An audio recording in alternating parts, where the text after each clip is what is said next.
Greetings, everyone, and welcome to week 4 of our journey through apologetics. What we looked at, just a little bit of a review. When the first week, we looked at 4 different arguments on the existence of things, and that's these views are the ontological argument, the argument of being, the cosmological argument, or the argument on the beginning of the universe, the teleological argument on the argument of design, and of course the anthropological argument, which is the universal moral law. In week 2, we looked at the cosmological argument regarding the beginning of the universe, primarily from the cause and effect perspective. In week 3, we looked at the cosmological argument as a continuation on how the universe began, as well as we looked at the unique attributes and qualities of God. We also looked at our first detour from this recent news headline that popped across my inbox and how it relates to the Bible, leading to a new study for the Saturday time slot between 4 and 5:30 p.m. That'll be going on for the next 15 weeks. This is the discussion on UFOs and aliens, and what are they? Do they exist? And how do we score that biblically against what we know? What we'll cover today is primarily looking at, does God exist from the teleological argument or the argument of design?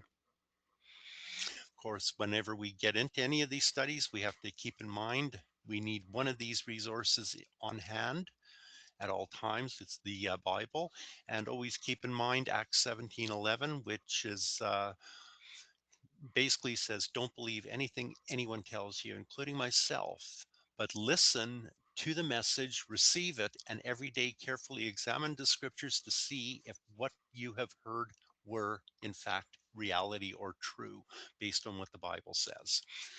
We know that as we get closer to the end, it's going to be important to distinguish between false teachers, false prophets, and the elect, the real teachers. That's why we depend on the Bible. So this format's a little bit different than last week. I've put the questions on the side so we can just continue on through, but here's our first video teaching.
Amen. Hey, we are on chapter 2, dealing with the topic once again, part 2 of Does God Exist? That's right, Don. And in our study, Introduction to Apologetics. That's right. That's where we're at.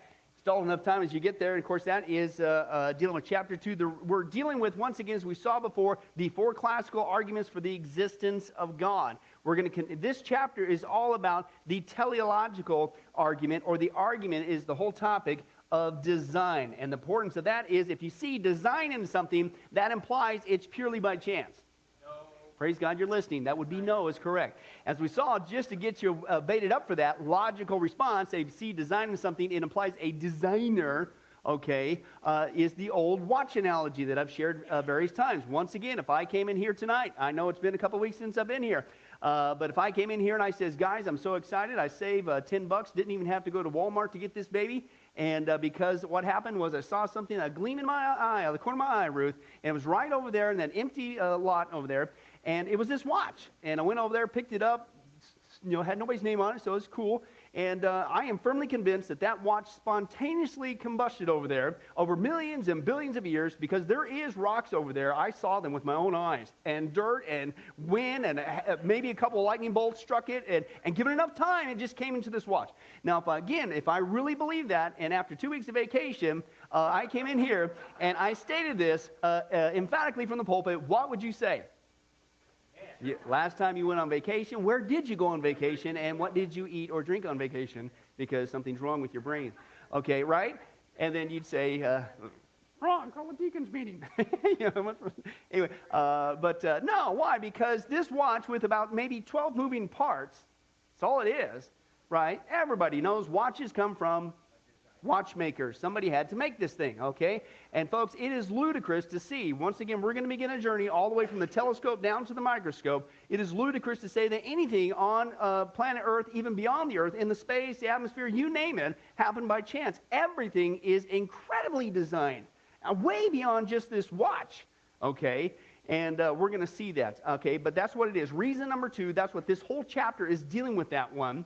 Okay, every complex design has a designer. Okay, now why is that important? Well, if you reject that obvious logical response, right, a watch implies a watchmaker designer, right, then what you're actually incurring upon yourself, the Bible calls, is the wrath of God. Now, how many guys would say that if you're going to do something on a Saturday afternoon, probably storing up God's wrath is not a good thing to do? Right? Okay? And believe it or not, that's what the Bible says. When you reject this obvious evidence of intelligent design that clearly implies a designer, capital D, i.e. God, it's not good. In fact, what we're going to see is it's not only not good, this is the reason why, folks, this lie called evolution is the reason why we are seeing the absolute utter decay and destruction of our country. Because we started with the audacity to say there is no God, and we're turning a blind eye to the evidence that everything is designed by Him. Open your Bibles to Romans chapter 1 is the classic text. We're going to read the whole context, not just from 18 to 25 this time, Lord willing. And because I want you to see that, listen, this whole issue of evolution that we're dealing with, okay, that denies the very first page of the Bible, not just the creation account, the very first sentence of the very first paragraph of the Bible. In the beginning, God is the one who created, not a cosmic accident or birth. We didn't come from the goo to the zoo to me and you. Okay, we came from God. We're created in His image, okay? And but let's take a look. Romans chapter 1 is going to tell us what happens, and I don't think it's by chance. It's in absolute direct order as we see the decay of our country is to what we have done to this obvious evidence of design that God's left behind for us, okay? It's not good. We're following the same unfortunate pattern, okay? It says this, verse 18, when you get there, say moo. Moo, got a couple more. Get a little, one more time. When you get there, say moo. That's better. All right, there we go. The wrath of God is being revealed from heaven against all the godlessness and wickedness of men who what? Suppress the truth by their wickedness. Now, in the community here, we all know that when you want to share creation, when you want to share the Genesis account, when you want to share the Christian perspective, hey, it's an open field. We can teach it in schools. They have equal airtime on the History Channel and the Nature Channel for the Christian perspective. No, they don't. They're suppressing the truth. Exactly what this text says. And God says the wrath is coming against that. You guys know better. We already read before in our previous study that the reason why they're doing this isn't because of lack of evidence. They are willingly ignorant, dumb on purpose. They are turning a blind eye to the facts, and Romans says they actually suppress it from people. That's what's going on today, okay, in the media and the educational system. Now, it's by their wickedness. Since what may be known about God is plain to them. Why? Because God's made it plain to them. Well, how?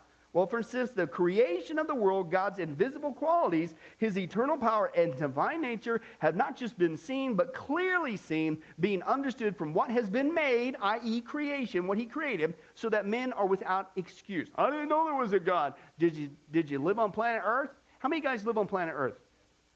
Praise God. All the rest of you. All right, let's just keep moving on. All right. Whoa. Anyways. How many guys have always lived on planet Earth? A little bit better response. Still a quandary with the first response, but anyway. Yeah, okay, so that's everybody. Nobody's going to get before God because you've been on planet Earth, what God created. You've witnessed His creation and all things He's created. So you're without excuse. You're not going to stand before, I didn't have enough evidence. You're here, aren't you? Right? And that's what He's talking about, okay? For although they knew God, come on, man, you know the evidence is there. Although they knew God, they neither glorified Him as God nor gave thanks to Him, but their thinking became futile, and their foolish hearts were darkened. And they claim to be wise. Isn't that the way it is? When you try on the, apparently what you got to have is a giant IQ and a really funky hairdo. And this guy really knows what he's talking about because he's using these big giant words, and John, you and I can never compete with that because they're so wise. Listen to that word. That was giant. I can't even spell it. You claim to be, okay, thanks, John. Let's move on again, part 2. But they claim to be wise, act so wise. Is that the intimidation factor? I got degree upon degree upon degree. And you can just come back with some common sense. Really? Let's take a look at a watch. And they sit there and they'll literally go, right? But they claim to be wise. But God says, man, you're acting like fools, okay, is what's going on. And they exchange the glory of the immortal God for images made to look like mortal man and birds and animals and reptiles. Therefore, God says, fine, you want to reject me? I've given you all this evidence, tons of evidence. You actually want to say everything pops into existence by chance? What are you going to get for that? Stage 1. The 50s, 60s, when evolution started being taught in our school system, what was the next thing that came down the pike? If you study statistics, every single thing of moral thing went right through the roof. I mean, not talking like 10%. We're talking 500%, 725%. It's just absolutely nuts when they rejected God. Remember the days you used to have the Bible and prayer and God in schools? Not anymore. So you supplant that, you get rid of that, you turn from that, you suppress that. Here's stage 1. Therefore, God gave them over to the sinful desires of their hearts to what? Sexual impurity, okay, for the degrading of their bodies with one another. Why? Because they exchanged the truth, take it out of the school system, of God for a lie, evolution, and worshipped and served created things rather than the Creator who is forever praised. Now, because of this, you don't want to turn from that, okay? Keep forward and fast forward even to our day. What happens to the morality? What happens to the society? It continues to go downhill. Because of this, God now gave them over to shameful lust. Listen, what was the next sin that started to enter in after society started to decay, after they took that step of teaching evolution, denying God's existence? Bingo. Because of this, God gave them over to shameful lusts. Even their women exchanged natural relations for unnatural ones. In the same way, men also abandoned natural relations with women and were inflamed with lust for one another. Men committed indecent acts with other men and received in themselves the due penalty for their perversion. What is happening today? Do you think it's by chance that stage 1, we saw the rise of morality in morality in general, and then starting in the late 80s, 90s, really started making its inroads, stage 2 started to come, and now it's everywhere? It's exactly the pattern from Romans chapter 1. And it all has to deal with denying the existence of God. I'm telling you this, getting equipped, Christian, with apologetics is not just a difference of worldviews. We, in love, are armed with the truth and even scientific truth to demonstrate to a world, listen, we can predict where our world is headed because it says what's coming next. Do you think it's bad now? We ain't seen nothing yet. Listen to this. He says, now, you didn't want to turn from that, and we're not turning from it, are we? We're accepting it. He said, furthermore, since they didn't think it worthwhile to retain the knowledge of God, now he gave them over to a depraved mind to do what ought not to be done. They have become filled with every kind of wickedness, evil, greed, and depravity. They're full of envy, murder, strife, deceit, malice. They're gossips, slanderers, God-haters, insolent, arrogant, boastful. They even invent ways of doing evil. They disobey their parents. They're senseless. They're faithless. They're heartless. They're ruthless. Although they know God's righteous decree that those who do such things deserve death, they not only continue to do these very things, but they also pass legislation and cram it down our throats and say, you got to do it too. Oh, I'm sorry, I'm reading too much in there. They also approve of those who practice them. Folks, that's where we're going. Okay? How's it working out for you? Supplanting God in the minds of the people through the education and the media, okay, with a lie called evolution, denying his existence. We're in stage 3 now. I was just reading an article today. A guy was warning, and we talked before on the Final Countdown study about the wickedness and where it's going to go, and this whole homosexual aspect. This is the tip of the iceberg. What's coming next and what we're already starting to see next, now it's moving into even further angles of that, to where they want all equal rights for anybody who's doing anything, including pedophilia and things of that nature. It's coming, folks. They already have the court cases, as we saw, that they're using the same justification from the homosexual movement, okay, that is their right, and as long as there's consent, then it's perfectly fine. They're using the same argument that homosexuality is used to win in the court system to use now for pedophilia. The article that he said today, you think it's getting dark? He said depraved mind. Listen, what he says is, don't you think that the church even isn't going to go along even with that? And I'm talking about the apostate church. Because who in their right mind would have ever thought that the church of Jesus Christ would have caved on the issue of, come on, that homosexuality? I mean, this isn't like something like, well, you're a 5-point Calvinist versus a 4-point, or you believe in all the gifts or some of the gifts.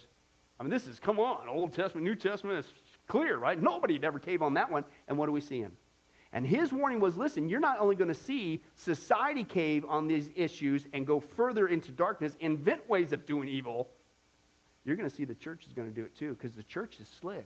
And the church is going to continue to accept these things and tolerate it under the name of just got to love one another. That's where we're headed. We are headed towards a wicked society. Jesus said, as it was in the days of Noah, so shall it be at the coming of the Son of Man, Jesus Christ.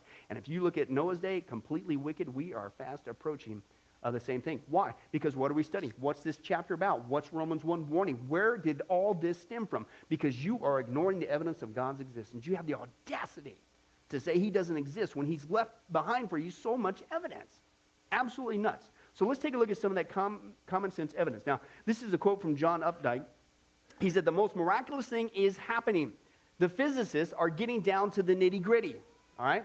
And the last thing they ever expected to be happening is happening. God is showing through, right? And they've developed with the technology, not just microscopes now, but electron microscopes. They can get down to the nitty-gritty. And you know what they're finding? There is nothing that is not complex. Everything's complex. I mean, in fact, the more you magnify the thing, it's a whole other layer of complexity, right? And that's what I'm saying. God's showing through, okay? But no, just took billions of years, John. That's all. Yeah, give me a break. And so let's go deal with some common sense logic, okay? The first picture there says this. Now, imagine you're hiking in the area of the world that you believe no other person has ever been before, okay? As you're hiking, you see one rock on another, that first picture there. Now, would you now suspect that someone had been there before you? No, because it's just one rock. You know, even from a Christian perspective, the reason why we have the topography that we have is the leftover remains of the first judgment when God flooded this world. And when God flooded this world, that's not only gives us the shape of the things that we have today of the topography, but you have big giant rocks kind of in the middle of nowhere, because if you can imagine the whole earth covered with water, and as God drained it, then it has the power to move giant rocks out in the middle of nowhere, and it could have left a rock like that. That's not a big deal. I wouldn't necessarily think that one. But here's the point. Number two, if you're hiking in the same area and saw several rocks on top of each other, and if you look, there's 1, 2, 3, 4, 5, 6, 7, 8, not counting the little teeny tiny one at the very bottom, then it says, would you suspect that someone had been there before you? Remember your original premise that nobody's been here before. But you saw that now, what would you think? Yeah. Why? It's just common sense. I don't have to apply math. I don't have to get a degree for this. My brain, okay, tells me there's no way that happened by chance. One, maybe. Two, but no. And then in symmetrical? No, come on. Remember, the watch is 12. This is 8. Right? Here's the kicker. Our bodies have 50 trillion rocks piled on top of each other. They're called cells. But that happened by chance? No, now listen, there's even a major difference than that. Not only 50 trillion rocks are cells, but these things are not inanimate. They're living. And then when you get into the nitty-gritty, as he says there, when you start to look inside these things, there's nothing by chance about them at all. There's nothing common about them. These things are literally micro-factories. You see what I'm saying? So we not only have 50 trillion rocks, but we got 50 trillion rocks that are actually miniaturized factories, more complex than the space shuttle. Oh, and by the way, they all have to function. They're not just stacked there. They're actually moving, and they're actually working in concert with one another for an intelligent purpose, to keep us alive. But that all happened by chance. Isn't that neat? Isn't that awesome? You know what I'm saying? I'll apparently just get that weird hairdo going, and you're good to go. And people will believe it, right? Something as simple as just showing this, believe it or not, to the skeptic. Listen, come on. Do you believe that these 7 rocks, 8 rocks, piled on one, right? Well, what about the 50 trillion, not million, not billion, 50 trillion rocks inside of us? It's insane. All right? Now, the next page I'm going to warn you is the world's largest rock group. Okay, so turn your page. And if you saw this rock group, this formation, okay, Mount Rushmore, ha ha ha, okay, would you suspect that somebody had been there before you? All right, why? We all know this can happen purely by chance, John. The wind, right? You know, and the seasons come, the seasons go, exfoliation, the cracks in the rocks expand, and just happen to perfectly form a nose. Yeah, truly, it had to have been, 60. I'm thinking more 70, Bobby. I don't know about you, but anyway, so, but, what? Okay. Now, here's the point. Nobody, you thought the 7 rocks on top of each other was bad enough. Come on. But wait a second. You would have me to believe evolution that you wouldn't think that these faces on these rocks happened by chance, because that's ludicrous. Somebody did it. But you believe that the actual men that these faces represent did? That's ridiculous. Ridiculous. I didn't have to get a math degree for that, nor a funky hairdo. Although, I don't know, I'm still working on the 80s look, but let's move on. Now, nature is somewhat predictable, he says. We know that the wind, the rain, the snow did not create the faces of the 4 U.S. presidents on Mount Rushmore.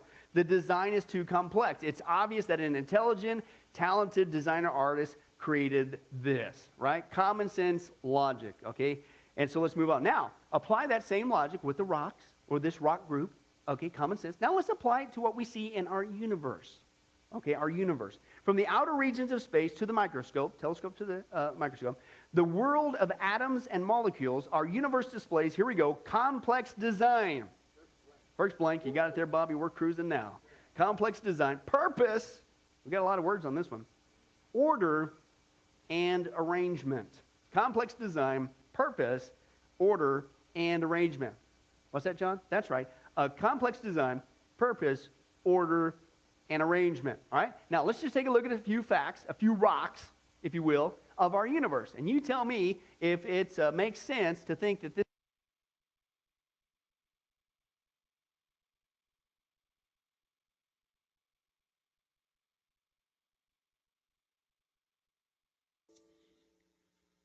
Yeah, so here we go. Let's take a look at some of these questions here.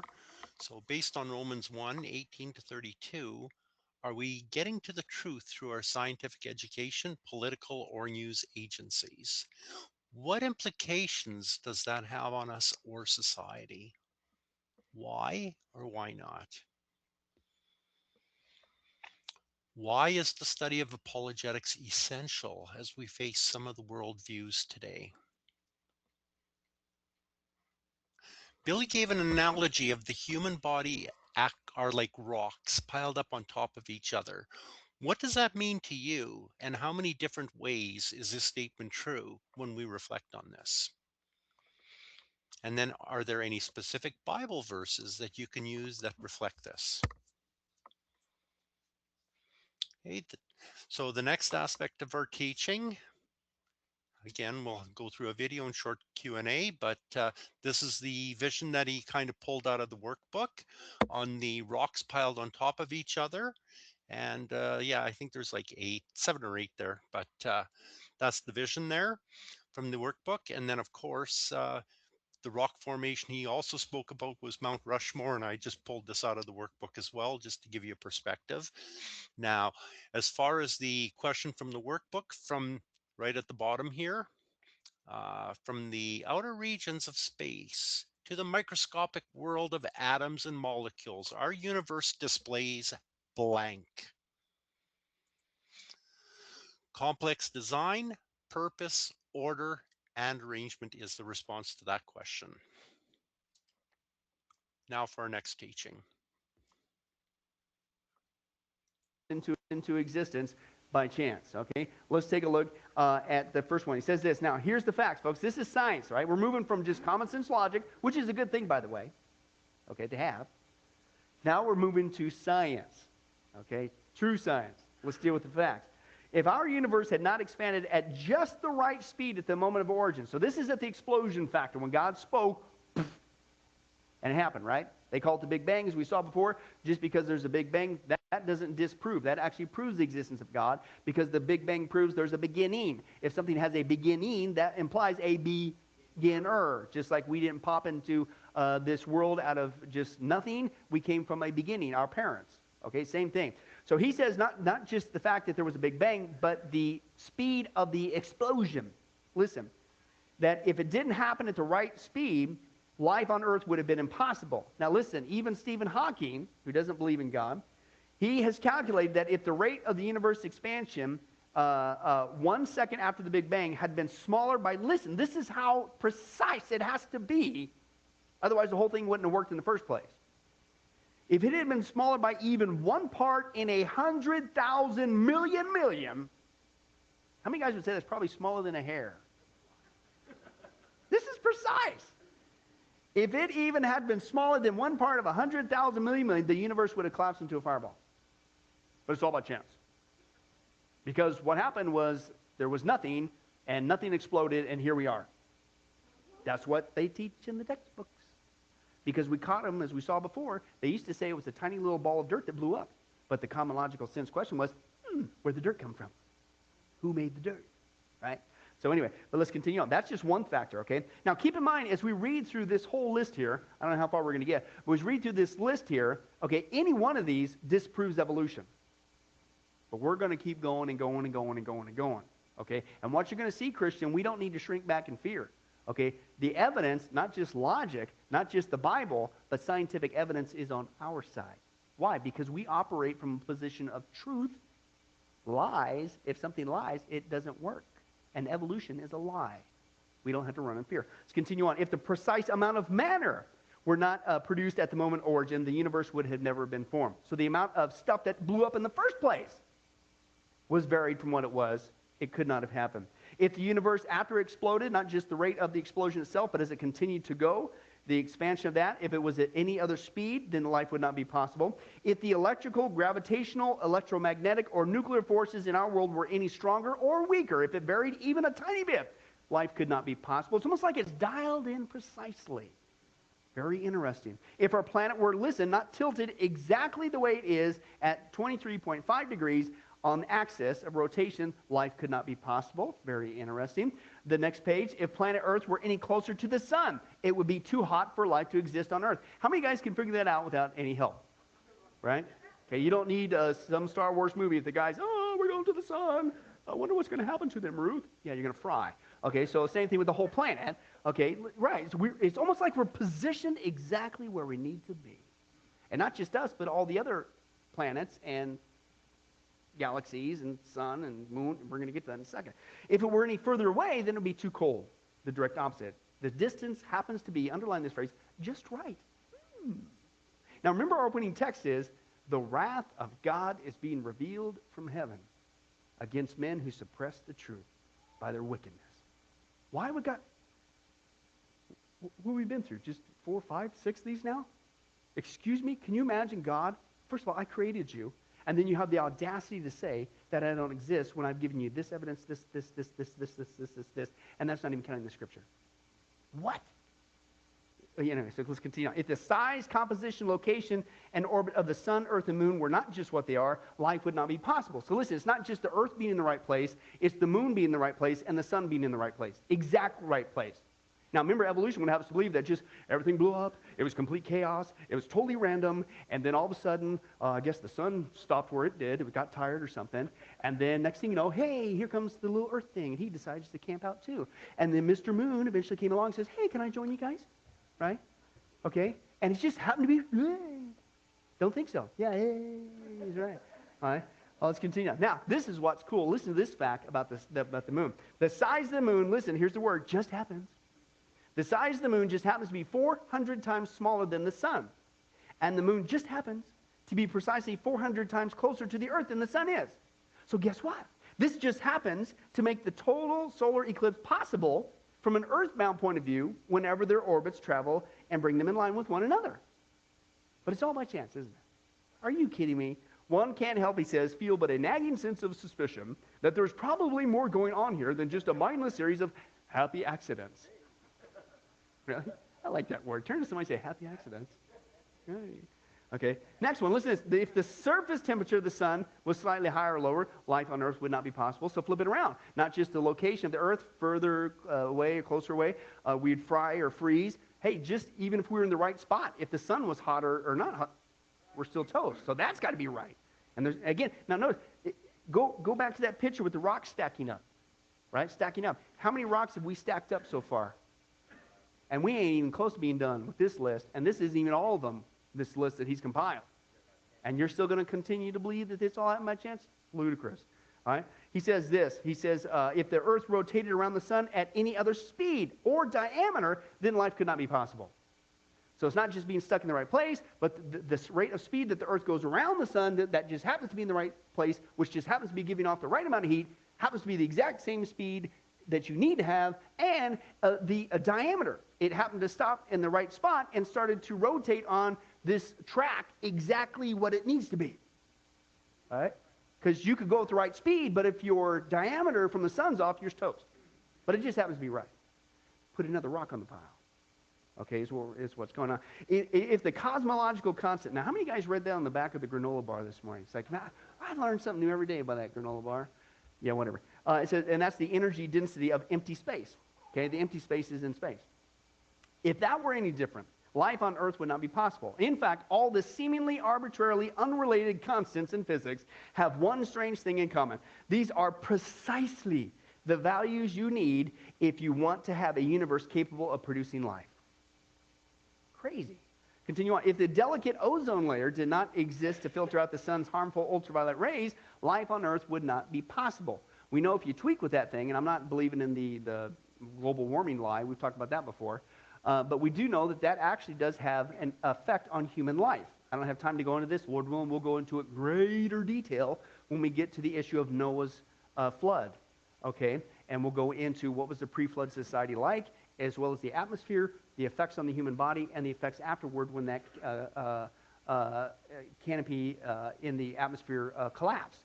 Okay, and what we know is that with that water that was in the atmosphere there, that it created a greenhouse effect on the human body. It also, the oxygen content was much higher. The pressure was higher. And we know, because they've duplicated experience with that it has really fantastic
in 10 to the 50th, mathematicians say it'll never happen. I don't chance, years, add whatever you want. It's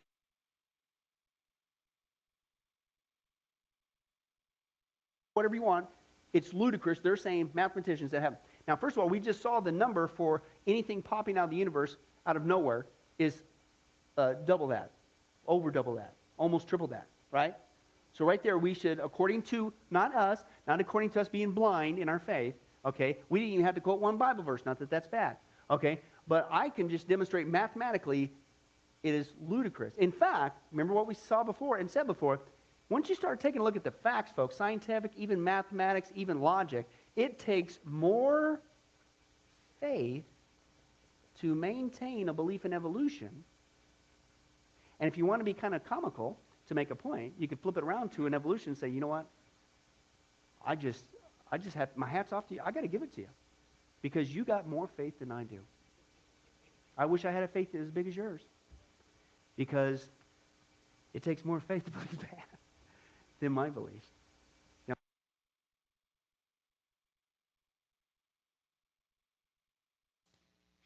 Yes, it certainly does take a certain amount of faith to believe in evolution.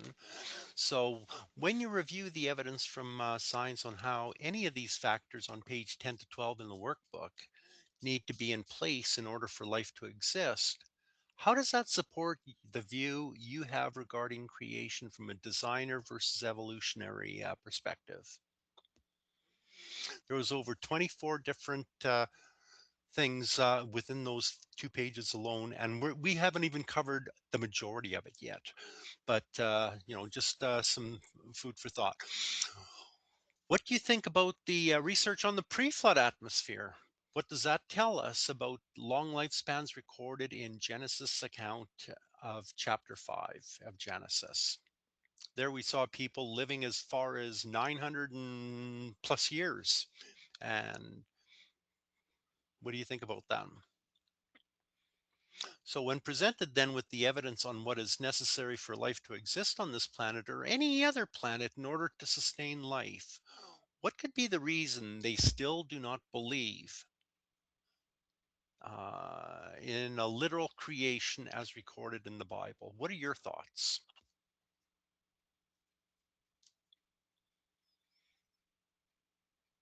Okay, next video segment. into existence by chance, okay? Let's take a look at the first one. He says this, now,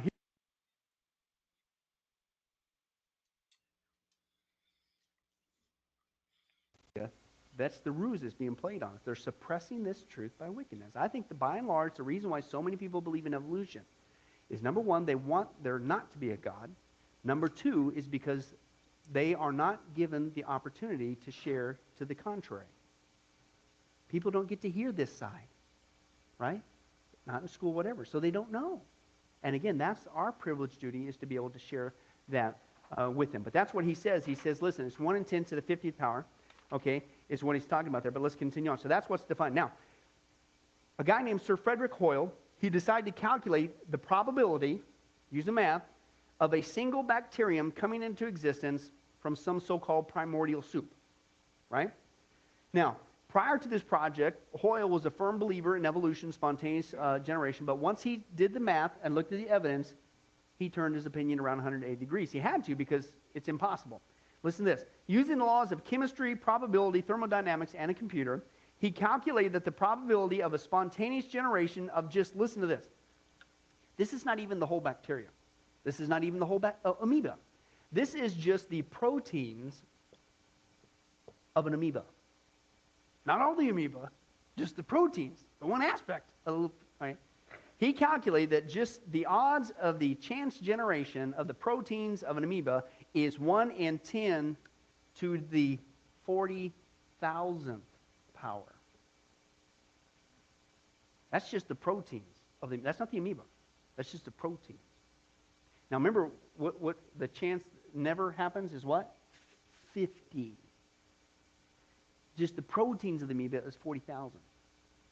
It's ludicrous to say that and to maintain that, okay? And just to give you an idea how big that number is, it's estimated that the number of atoms in the entire universe is 1 in 10 to the 87th power. That's a lot. Okay, it's ridiculous. In fact, it's said that this kind of thinking, to say that, well, no, it still happened by chance, the proteins of an amoeba. Logic says, mathematics says, this kind of thinking is about as reasonable if you were to say that given enough time and chance, just pick your years, Bobby, right? I'm going for trillion today. How about you? You still stuck on billions? You better add some more. Okay, no. But given enough time and chance, okay, that a Scrabble factory, how many guys like playing that game? How many guys always get in fights with that game? You start out with great intentions, but you're so competitive. Yes, not me. Anyway, let's... Give enough time and chance, okay, that you believe that a Scrabble factory could explode enough times, because it's going to take quite a few, that eventually that the letters in the Scrabble will land perfectly to spell out the whole book, War and Peace. Yeah, give enough time. Trillion, billion, yeah. What? Or that a tornado can whip through a junkyard, leaving behind a perfectly formed Boeing 747. I don't know about you, but did you guys see that footage? This is the math. This is the logic.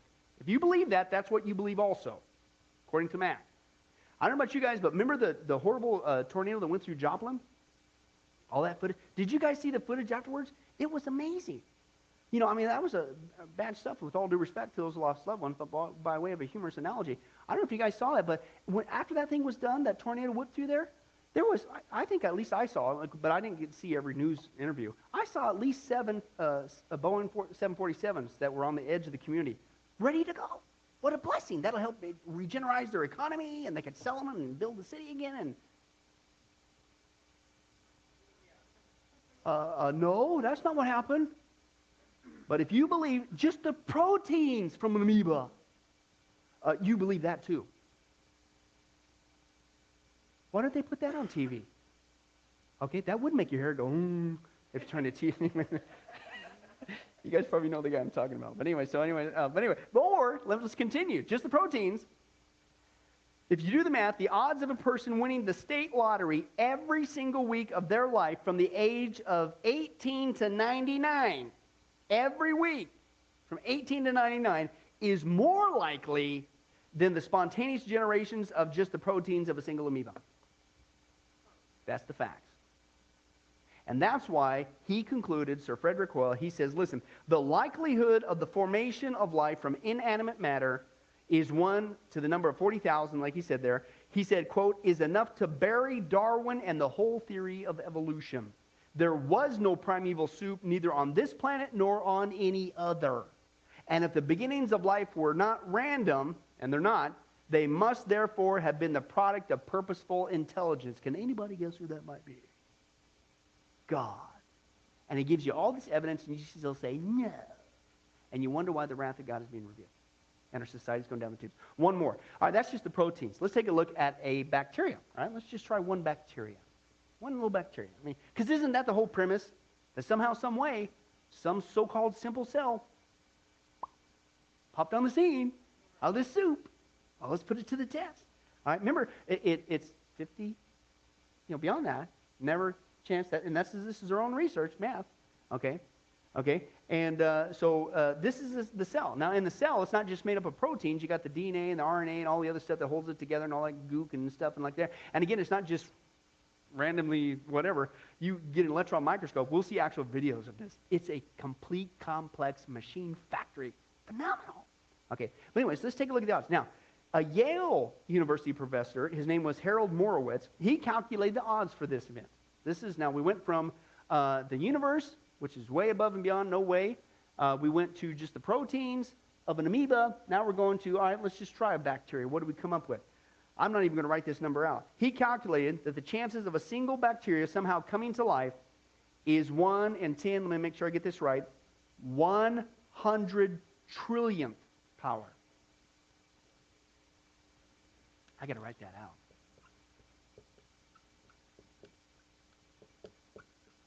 There you go. An event after 50 can never happen by chance. I don't care how much time you give it. And the whole premise of evolution, that some bacteria popped up, is 100 trillion. How many guys would say, you may not be the best at math, and you may not get this on the back of that granola bar, but would say that that's a little bit bigger than that one. Ludicrous. What's that? 3 zeros? That could very well be. Let's keep going. Yeah. Yeah. Well, and to use the analogy, they've I forgot to share that again, but I shared it before. That would be akin to saying like this. Let me give you a visual to go with 110 to 50 or 50. Okay? Like I could literally, we could calculate the odds of me throwing a baseball to the moon eventually. That's your event. But we know just even saying that without even doing the math, hey, I could throw it one baseball every second for every year that I could ever be alive. What are the odds that I'm ever going to make it to the moon? Now, that's my event, and I can calculate the odds, but that is a 1 in 10 to the 50th. Never, not a chance, whatever. Okay? So I can never throw a baseball to the moon as much as I'd want. That's this. But the universe, the proteins, and the bacteria did.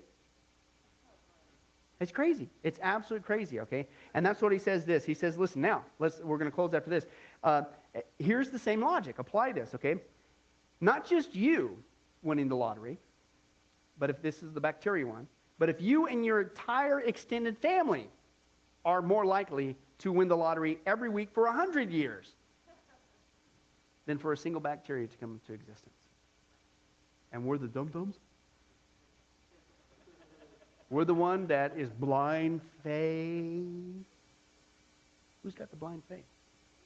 Okay, not us. They do, okay? And keep in mind, our bodies have 50 trillion cells. Now, remember, that was just one bacteria, one little cell. Our body's got 50 trillion of those, okay? Which all have to be in existence all at the same time. How many guys can verify that? Which all, by the way, they happen to coincide and not only work together, but they form these things called organs. Not that thing over there. It's a different kind of organ, Tom. I know you're thinking that. Okay, but that has design in it too. I know where you're going with that. Okay, but your organs, your heart, your liver, your lungs, and how many guys could demonstrate that you have to have all those in place all at the same time, fully functioning, or you're not doing too well? Okay, now, that's not only that, happened by chance, but then you happen to have to somehow pop on the scene, not only just a male, but a female in order to procreate and to get the whole thing going. And we all know it's hard enough just to get married, because you got to have like each other, it's ludicrous. I mean, when you start looking at all this, folks, it's insane. And so when you first start out with that text, when it says, the wrath of God is being revealed against mankind, is it really that harsh of God?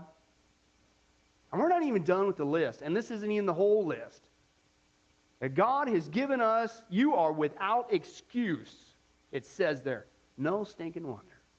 I've given you this, I've given you that, I've given you this, and give me a break. I've even given you mathematics. I've given you the brain that you use to discover and to use and write and do mathematics. And you have the audacity to say, I don't exist, and still rebel against me. And then you actually think that you're going to stand before me and continue to shake a fist at me and say, I didn't have enough proof. Once again, how many guys would say that if you're going to do something on a Saturday afternoon, that's probably not a good thing to do? Praise God. Lord willing, next time we'll pick up where we left off, get dealing with some more proof with that, and hopefully finish the chapter next week. And then, believe it or not, we take our first detour. And our first detour is with heavy-duty PowerPoint, actual video clips. You thought this was interesting. We're going to go even deeper, Lord willing, and we're going to take a, Lord willing, 10-week journey all on the evidence of intelligent design. We focus mainly on the aspect of the universe. We're going to go literally universe, Earth, and smaller and smaller and smaller, all the way down to bacterial level. And we're going to take a look at the complexity of. And we certainly will look at the complexity. Now, as far as this section, when we consider the mathematical probabilities of any of these events for evolution to take place, how do you feel about the story we're being told, especially around random chance and when we look at the probabilities versus the theories of evolution or our beginnings? Uh, what story do you kind of believe a little bit more? And why do you feel that they still deny creation? Just thinking about this, creation is pretty much a very important aspect of the qualities of God.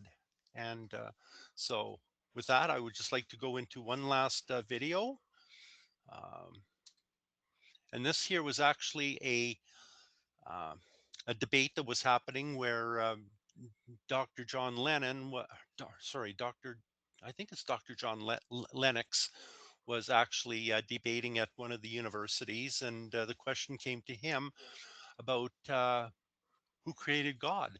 Now, based on what we've studied so far in the first three sessions, I'm hoping that this will be a bit of a review to you, or even some ways for you to kind of think about the question that's raised to him and come up with the response. So, with that, here we go.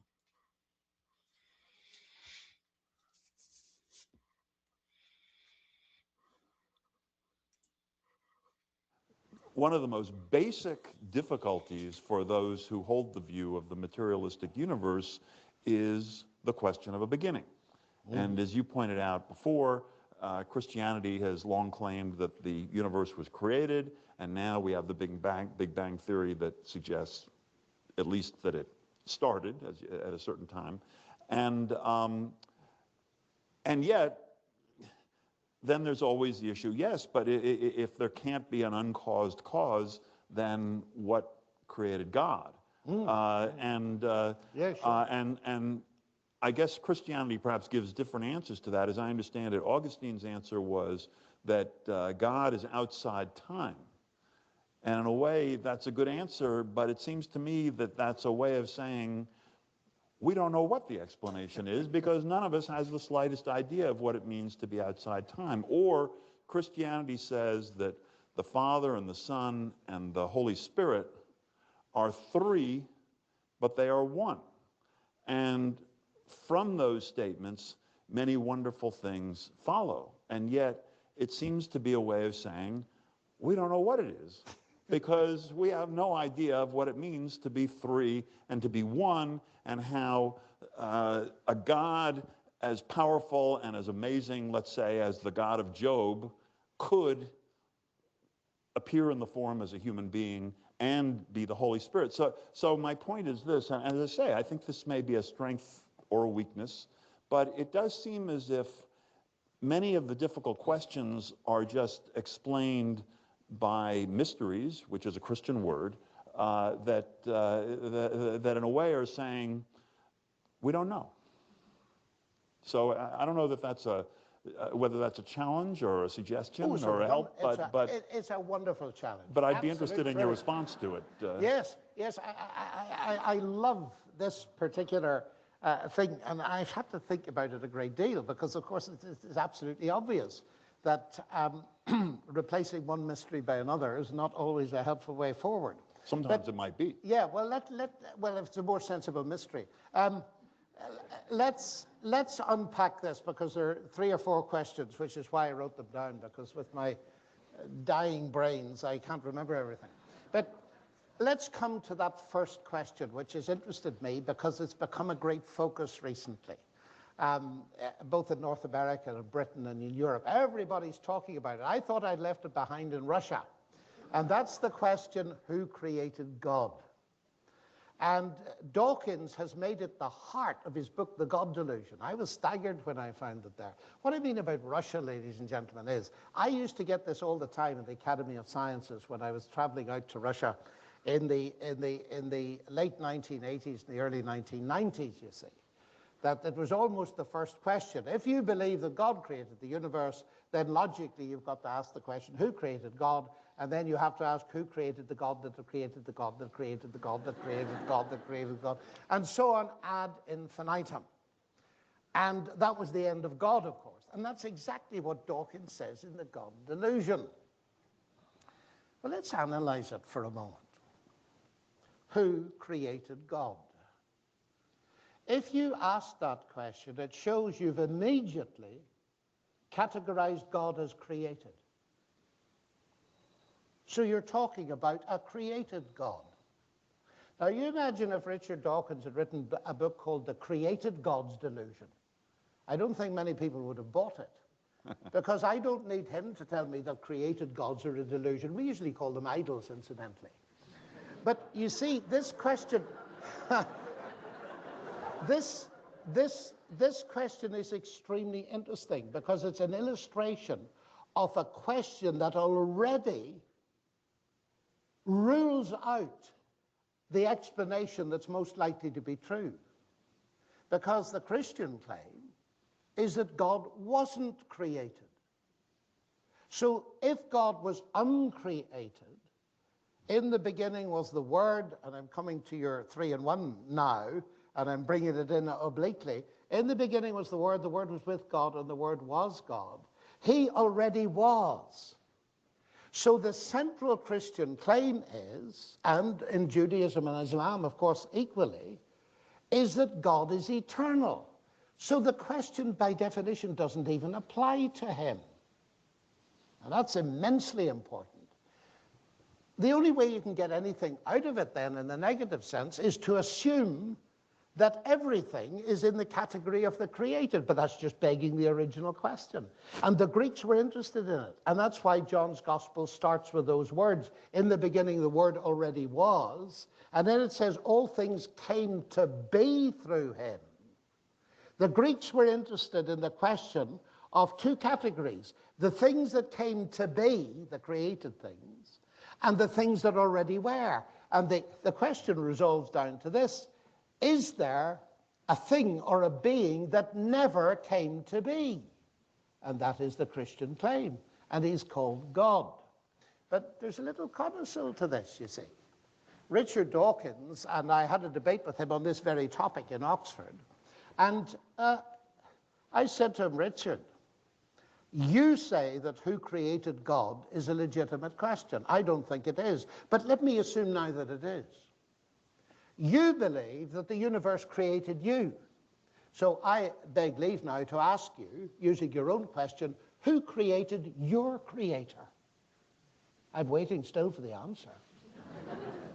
So that's the first point. Very briefly to the second point. God is 3-in-1. Is it a mystery? Yes, it is. And am I allowed to tell a little story? Yeah, although I think we one. should, we Yeah, want yeah, to get to moving some, on. yeah. Okay. But do tell the story. 'Cause I'd Yeah, like to yeah, hear yeah, it. yeah. I was talking to about 1,000 scientists, and a man came up to me afterwards, a physicist, and he said, that was very interesting, all that talk about God, but he said, do you know, I detect you're a Christian. And I said, you're... Very astute gentleman. Yeah. Well, that's what I said. I said, you're pretty sharp. And he said, come off it, he said. Now look, as a Christian, you're obliged to believe that God is a triunity, that Jesus was God and man. And he said, now, come on, you're a mathematician at Oxford. This is absurd. Can you explain it to me? Well, I said, can I ask you a question first? He said, sure. So I said, tell me, what is consciousness? And he thought for a second, and then he said, I don't know. I said, that's okay, let me try an easier one. What is energy? Well, he said, I'm a physicist, I can measure energy, I could use it. I said, you know, that's not my question. What is it? He said, I don't know. Oh, I said, that's very interesting. You don't know. Tell me, I said, do you believe in consciousness? Yes, he said. Do you believe in energy? Yes, he said. So I said, you believe in these two things, you don't know what they are. I said, should I write you off as an intellectual? And he said, please don't. And I said, but that's exactly what you were going to do with me 5 minutes ago. Now I said, if you don't know what energy is, and nobody does, and if you don't believe that, you physicists, read Richard Feynman. If you don't know what energy is, don't be surprised if energy, light, gravity, and consciousness are a mystery. Don't be surprised if you're going to get an element of this in God. You're bound to get it. But now I pushed him a bit further, you see. And I said, why do you believe in these things if you don't know what they are? And that was a bit difficult. So being kind chap, I tried to help him out. And I said, you believe in these things because of their explanatory power as concepts. And he said, that's exactly right. And I said, look, of course I can't explain to you how God became human. But I said it's the only explanation that makes sense of the evidence as I see it. Now I said, I've got a simple analogy that might help you. It's a very low-level analogy, but at least it's biblical. I'm married. I've been married for 42 and a half years to the same person. And, and my wife and I are, in a sense, one. We're two persons in one flesh, the Bible would say, but in one unit. And it seems to me that at the very least, don't misunderstand me when I say this, that this mystery is telling us something magnificent about God. God is not a monolith who, to put it crudely, was lonely, so he made a few people so that he could have somebody to talk to. God is himself a fellowship. Now, that's undimensioned and we can't grasp it, but there is a sense in which I feel it's got to be something like that.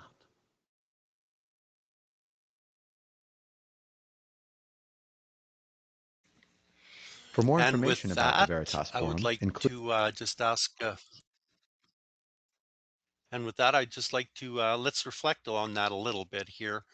From his perspective, he mentioned the triune nature of God, and are we obliged to believe in this triune nature of God? Does this make Christianity a distinct belief amongst, or distinct in relative to other beliefs or other religions?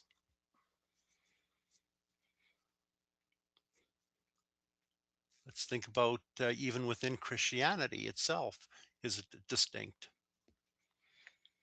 Then the main question, who created God? And I'm hoping by now you'd be able to answer that question after, 4 weeks of study on this, on his eternal nature and just the evidence of creation, created things, and so forth. And then Professor Lennox brought up a couple of very interesting thoughts. What is consciousness and what is energy? The only thing I can come to is that they're both created. They're both created items. They both came from God. Now, how does interesting how we tied the triune nature of God into the marriage and how that actually plays into that. So, how does marriage play into the understanding of the Trinity or other biblical theological arguments?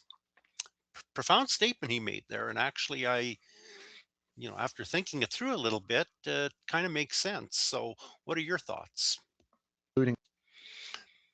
Now, with that, that's the end of our study, and I'd like to thank you for. Uh, that's the end of our study, and I'd like to thank you for the attendance today.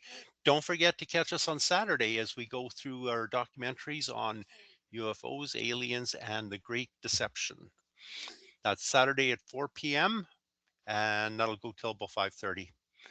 Very interesting. I guarantee you'll be astonished by some of the items that get discussed in this documentary.